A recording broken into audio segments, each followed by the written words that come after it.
एक समय की बात है। चीन में 3 मिस्टीरियस भिक्षु रहते थे। कोई भी उनका नाम नहीं जानता था क्योंकि उन्होंने अपने बारे में कभी किसी को नहीं बताया था। और चीन में वो अभी भी 3 लाफिंग बुद्धा के नाम से ही जाने जाते हैं। वह हमेशा साथ में रहते थे और एक गांव से दूसरे गांव में भटकते रहते थे। जहाँ कहीं भी वो जाते थे वह अक्सर बीच मार्केट में खड़े हो जाते थे और जोर जोर से हंसने लगते थे।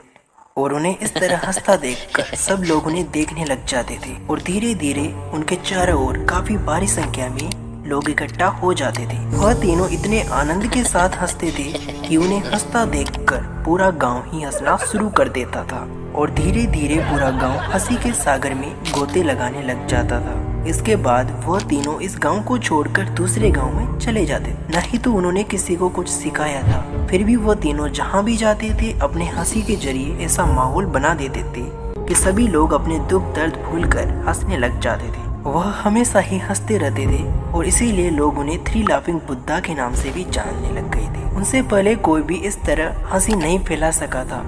वह इसी तरह पूरे चीन में घूम घूम कर लोगों के बीच हंसी फैलाते रहते थे और ऐसे करते करते उन्हें बहुत समय बीत जाता है। वह बूढ़े हो जाते हैं। एक रात वह तीनों एक गांव में रुक रहे होते हैं जहां उनमें से एक भिक्षु मर जाता है और यह खबर सुबह पूरे गांव में फैल जाती है। इसे सुनकर सभी विलेजर्स सुबह उनके पास आ जाते हैं। गांव वाले सोचते हैं कि अब उन दोनों बुद्धाओं को रोना चाहिए। गांव वाले देखते हैं कि वह बुद्धा उस 3rd भिक्षु के शव के पीछे बैठकर जोर जोर से हंस रहा होता। इससे पहले किसी ने उसे इस तरह हंसते हुए नहीं देखा था।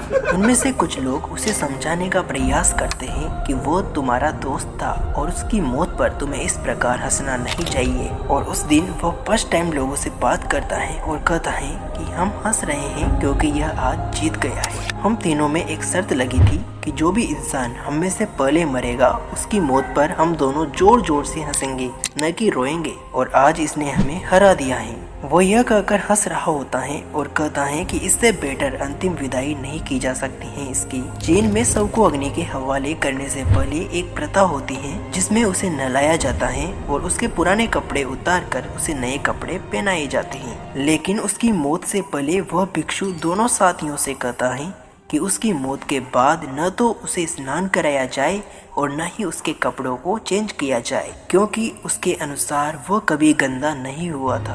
उसने कहा कि उसने अपनी हंसी के द्वारा इस दुनिया की सभी अशुद्धियों को खुद से दूर रखा है और कोई भी अशुद्धि उसकी इस हंसी के कारण उस पर हावी नहीं हो सकती थी। और अंत में वह उस 3rd भिक्षु के शरीर को आग लगा देते हैं। जैसे ही आग उसके कपड़ों तक पहुंचती है तो आकाश में कुछ रंग बिरंगी किरणें फैलने लगती हैं, क्योंकि उस भिक्षु ने मरने से पहले अपने कपड़ों में कुछ पटाखे छिपाए होते हैं। और यह देखकर सभी गांव वाले रोना छोड़कर हंसने लग जाते हैं। और इस प्रकार वह बुद्धा उसकी मौत के बाद भी लोगों को हंसाते हुए ही अलविदा होता है। अगर हम अपने जीवन में देखें तो हम जानेंगे कि हमारा जीवन एक मजाक से कहीं अधिक है, लेकिन यहाँ ऐसा कोई नहीं है जो इसे समझ सके और इस दुनिया की अनावश्यक परेशानियों में न पड़कर हमेशा हंसता रहे और खुश रहे। खुश रहने का सबसे अच्छा तरीका है कि जो भी खुशियाँ आपके जीवन में आती हैं उन्हें हमेशा दूसरों के साथ साझा करें, क्योंकि खुशियाँ बांटने से बढ़ती हैं और दुख बांटने से खत्म होते हैं। खुश रहने के लिए, हंसने के लिए